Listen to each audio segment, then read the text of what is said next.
Okay, so let's dive into that a little bit more because this is a broader conversation on supplements when we take a supplement without understanding if we even need a supplement.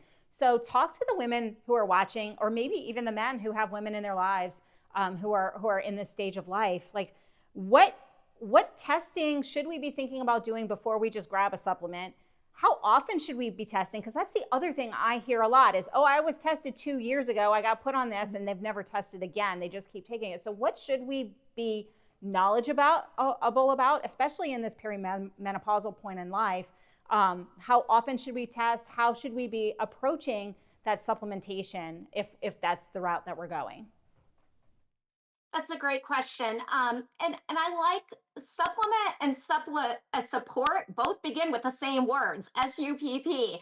It's not meant to replace. Ideally, we need to be getting it from the foods and the activities that we are typically doing. That's ideal. But there are times when our body just can't support. And the really to truly see that is the labs. Because if I took my labs, took your labs, and took 10 other people, we're all going to have different results because of how our body detoxifies. So, a really popular one, especially when we talk perimenopause and just females in general, is going to be the supplement ashwagandha.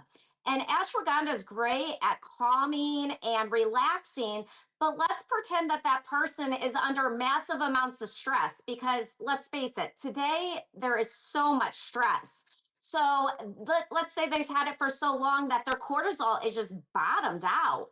Well, now you give them ashwagandha because they think, hey, this is a helpful supplement. I should be taking it. And now their fatigue is so much more extreme, and they've done the reverse, or they've screwed up their endocrine system. When we talk the labs that you were saying, I do like a basic panel, but even going further, what's that person's thyroid and getting a full thyroid?